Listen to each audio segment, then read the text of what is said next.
I know it's very difficult to see, but if you look, actually, I'm going to move my head so you can see exactly where I'm going to point to.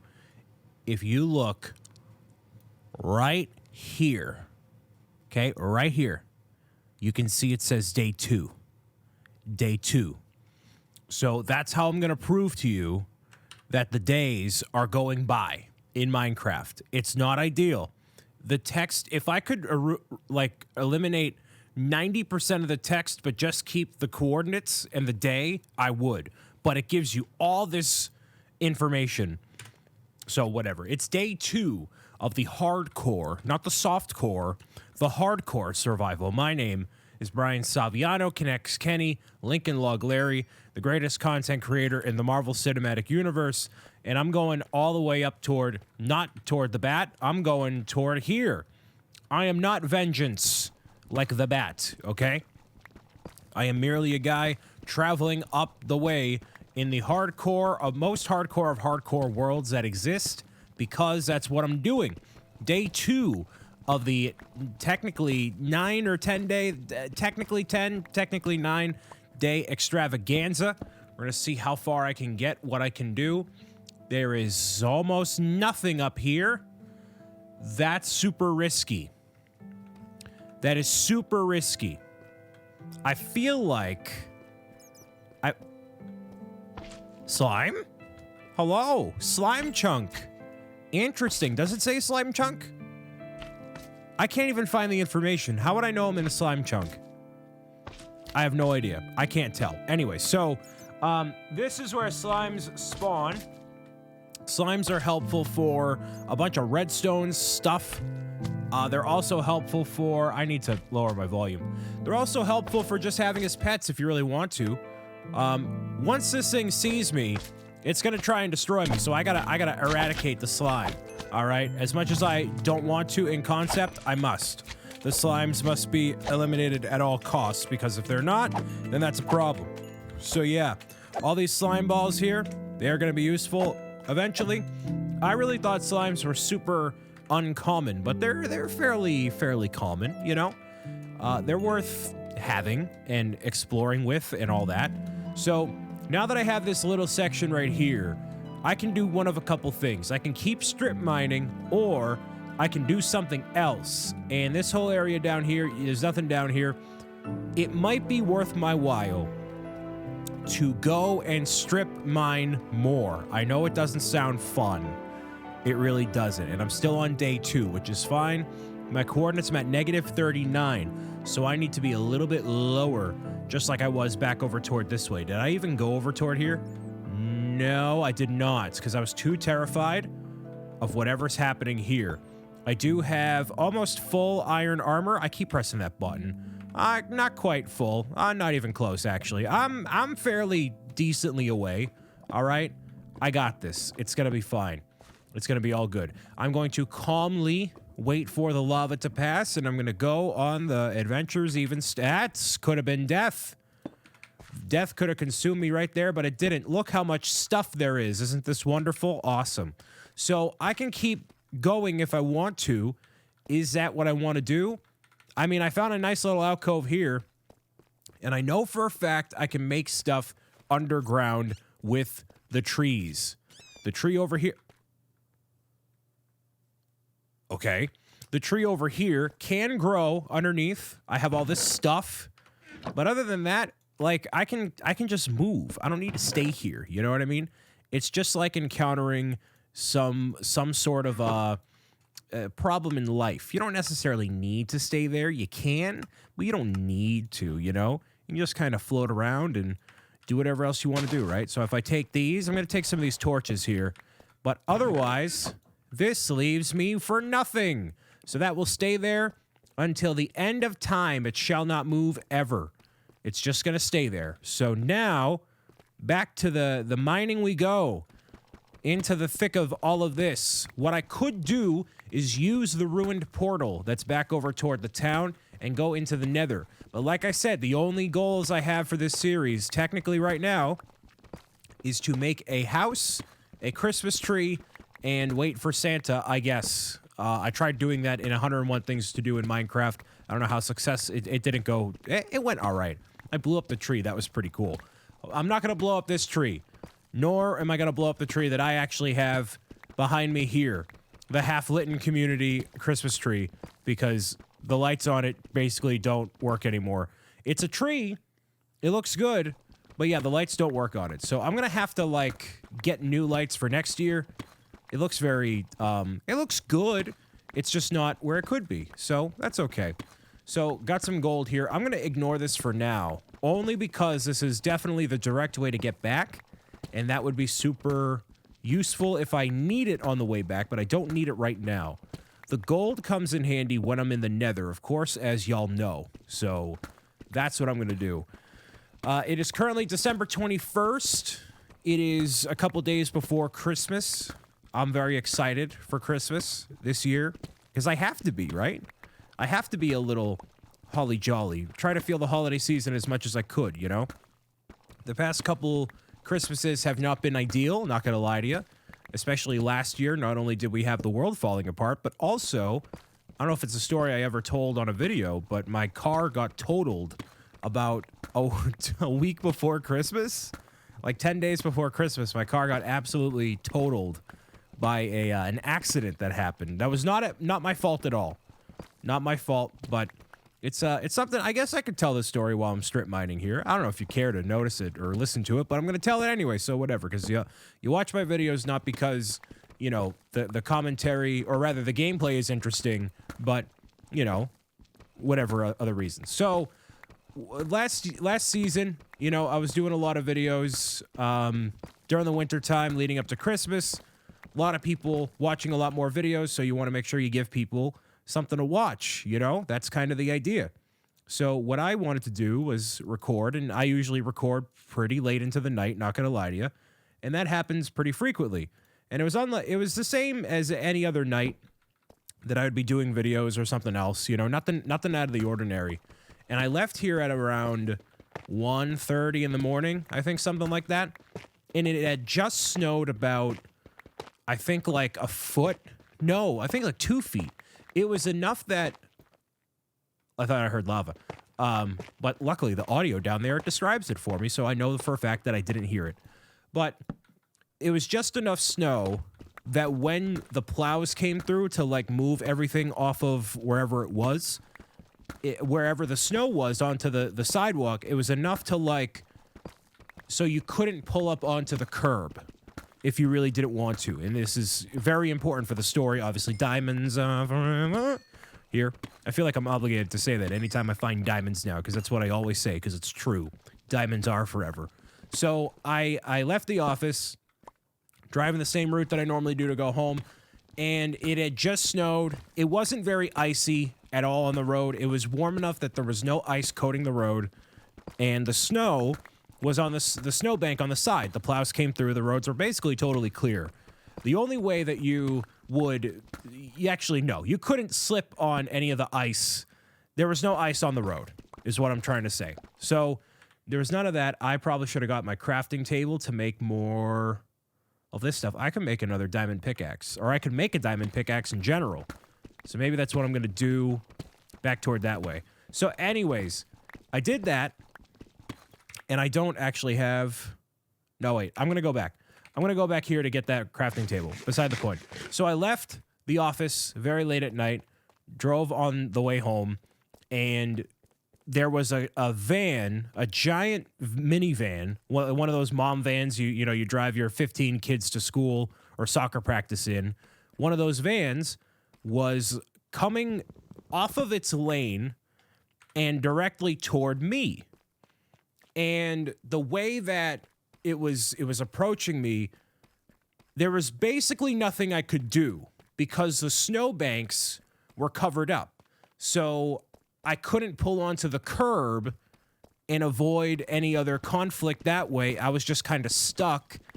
And if I had moved out of the way more, my car still would have got damaged, or I would have hit a building, or I would have destroyed a like do not park sign or something like that. One of those signs. So either way, Their car was going to get damaged or whatever. And so as I saw this minivan pulling toward me, I'm like, wait. Now I hear lava now. Right in front of me, I think. Cool. As the minivan's coming toward me, I'm like, I don't know what to do. So I pulled over into the snowbank as much as I possibly could. You know, I'm beeping my horn like it's 1:30 in the morning. But when you're in a situation like that, you have to, right? You can't worry about, oh, am I going to wake people up if I'm doing this? No, it's a safety thing. You got to do that. That's what the horn is for in your car, by the way. In case you never realize that, is not when you're mad at someone, but when there's potentially going to be an accident. You gotta warn people, you know?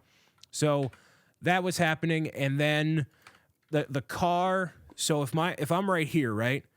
And I parked, let me change perspective. If I'm right here, right? The car came right at me and hit my driver's side and hit the back of my tire. So I was saying very not family-friendly words, which rightfully so when you're in that sort of situation. Not that I advocate bad language, but, you know, you're in shock. You're like, what is going on? All that sort of emotions, you know? So what happened, the person hit me, and then I get out of the car. It's the smell of, like, dented, like dented metal, and the smell of the gas and all that stuff, right? So that all happened. I get out of the car, and I'm looking at the person, and they keep driving.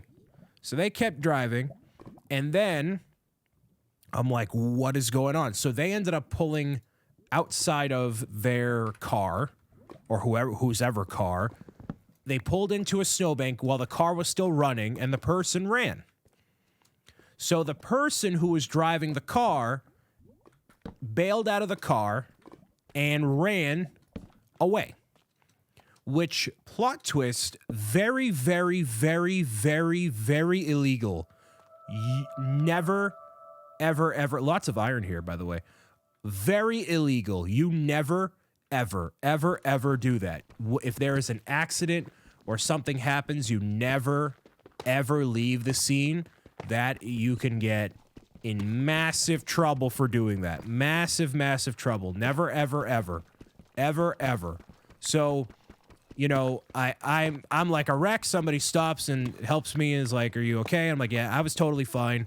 Shaken up and all that, of course. But, you know, I was just like, what just happened? Like, how did this happen? So, long story short, I find out who the person is just from, like, the insurance info and whatnot, and I do nothing with the information except give it to the insurance, because, like, at that point, you know, what am I going to do? Like, the insurance will give me whatever my car is worth, and I can get a new car, whatever, right? That sort of thing. Like, and I don't know if the car was stolen, who knows? So I could have been angry at that person. I could have been like, I'm going to knock on your door and say, what is the matter with you? How could you let this happen? If somebody stole that person's car, how could you let this happen? You know, my car is ruined thanks to you, blah, blah, blah. And instead of just letting that anger consume me, I just kind of was like, well, what's the resolution here? What's the next step? Because the next step is I need a car. Point blank. I need a new car. I can't be without a car. And luckily, the insurance covered a vast majority of the cost of a new car, which it worked out very nicely, of course. Doesn't always necessarily happen, but with this situation, it did.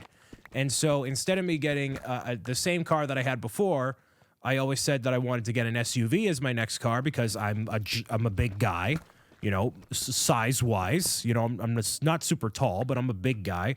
So I wanted to get an SUV, and then I have friends that I cart around all the time and all that, so I ended up getting an SUV. So now I have a Toyota RAV4, and the car that got wrecked was a 2013 Toyota Camry. So that was that happened about a year ago, and luckily, the car that I got, the Toyota, it's a really awesome car. I love it. And it's a little bit bad on gas. Not that I mean, it does matter because gas obviously costs money over time, right? But it's really nice. I get to have all sorts of stuff inside of here. I don't have to worry about worrying about room for stuff. It's awesome. It works out really well. So this is a massive slew of iron here, which is great, by the way. This is what I was talking about with the ore veins, that sort of thing. All the irons everywhere. So, like, look how much iron. 38, and then I have the raw block of iron there. Yeah, it's great. So, that happened about a year ago, and yes, still to this day, I don't know who was driving the car. I quite frankly don't care at all. I never pressed any charges, none of that stuff. Because at that point, you know, I got the new car, and luckily, I got the new car before there's a whole situation right now where there's not enough cars for people that want to buy cars. So, if I had waited any longer, like let's say that happened like a week later or 2 weeks later, I might have had a lot more trouble trying to find a new car than I actually did. So if I were to get wrecked by a car, then would have been the best time to do it. So it kind of worked out in that sense. I'm going to remove these. So that way, yeah, the water can go through it. And I can see whatever. There's no... Really? There's nothing up here? It's just one block of water chilling? Okay, sure. So yeah, that's the long and short of it. That happened a year ago. And I kind of gave myself a year to kind of get over it because, you know, that's something that can shake you up and you get all frazzled. And that's okay if you're, like, shaken up by this awful thing that happened to you. Like, your feelings are absolutely valid and justified in every way, shape, and form. You don't need to be ashamed of that or anything like that. It's a totally normal kind of occurrence. So that's basically what happened. And at this point, I have the new car. It works out really great, and that's basically it. So now that I've given myself a year, I'm like, okay, I can learn to move past this now. The new car works out really nicely. I'm happy with it. You know, I don't have any anger at all. Those situations, anger doesn't help. I'll tell you that. Anger absolutely does not help at all with a given situation. There is something up here, but probably nothing of substance. If I can take a guess. Let's see. Oh, there's definitely like zombies or something in here. Nope. Oh, I hear something though. You hear that? I hear something. Zombie groans up ahead? Here? Like this way? Yeah, they're totally like over here. Yeah, there we go. See? Look at that. Wow. You gotta, that's why having this stuff certainly helps. I thought this was a stronghold for a second. I'm like, whoa, that'd be sweet. Not quite though. All right, proceed with caution. Make sure no one's gonna wreck my car or myself. Again, that would be awesome. I heard zombies. Ooh, that's a Reaper. Come on. I need to get a diamond sword eventually here. There we go. All right. Let's see here. Lots of iron. Right. Okay. That's it? Wow. All right. Okay. Just more iron. Nothing should spawn with this light ratio here. Like with how light this is around here, nothing should spawn in. Ooh, nice more diamond. Look at all these diamonds, baby. Nice. Look at that. For every diamond I get, it makes me just a little bit more secure and validated in a good way, you know? So there we go. Nice. I heard a zombie, though, and it totally said, like, zombie grown inbound, but I guess not really, or the zombie despawned right when I went over here. So, yeah, that happened last year, and now at this point, I'm just going to keep marching along, doing my thing. Very fortunate to be in a position where I'm at, where I can, you know, obviously still make videos, and I didn't get severely hurt, actually, at all. Very luckily. If I didn't pull ahead a little bit, if I didn't rely on the instincts that I have, and really and truly, my experience with video games, I'm not going to lie to you, absolutely helped. And it helps in more situations than I think some people might give credit. So, already? Okay, thanks. The main situation is actually Mario Kart when it came to things like that. I positioned myself so that the car wouldn't hit me as much as it possibly could. And the car was going fast enough that it totaled my car. Absolutely. It didn't, like, demolish the car, but it definitely wrecked the car to the point where, like, if the insurance company's like, yeah, you can't repair this thing, or it's going to cost so much money that it's not worth repairing, that's when you know it's done, it's totaled. So it wasn't like smashed in its entirety. But no, I was fine. Luckily, I was very fine. So, yeah, that's just all of that. And yeah, like with Mario Kart, like I was saying before, when I'm on the road and there's ice on the road, there's a thing called skidding, and you kind of do that in Mario Kart sometimes too. But when you're skidding, when you're hydroplaning, which is when you're driving your car and you're basically gliding on the water, you don't want to do that. It sounds really fun. You don't want to do that because you basically lose control of the car. And the point of a car is you have control at all times. So with that, what gave me experience was like a game like Mario Kart where I'm driving, but I instinctually know what way to turn the wheel because of how games like that were. Like it's just baked into my brain. Like, okay, when this thing happens, turn the wheel this way. So you want to basically turn the wheel. Not that this video should substitute for driver's ed in any way, shape, or form. It should not. But basically, you want to turn into the way that you're sliding, and you're basically pumping your brakes and trying to regain traction with the road.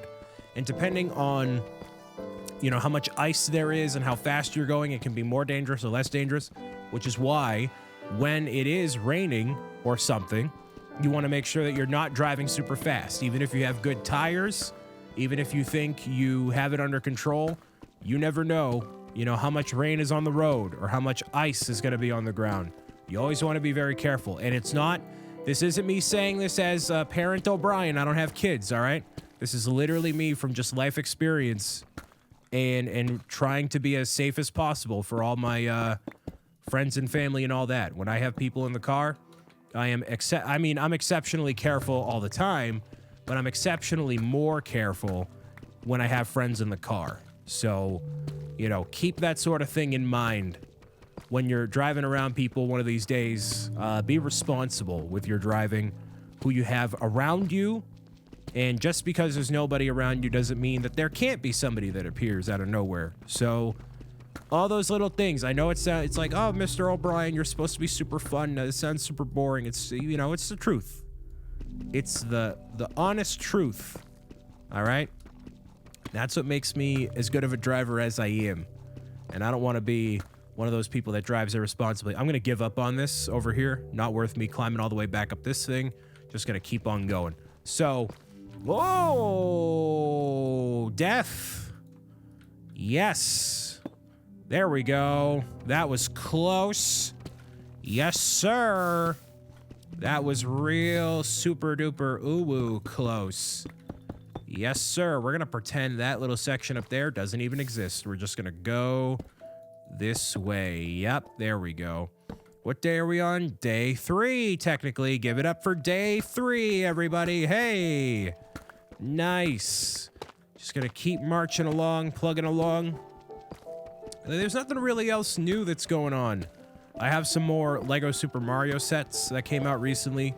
Got those early from Lego to do videos on. That's pretty sweet. So I'm going to be doing some casual overviews, kind of like what I do. Nothing super fancy or polished, but just giving my thoughts on the sets, what they're all about, if they're a good value or whatnot.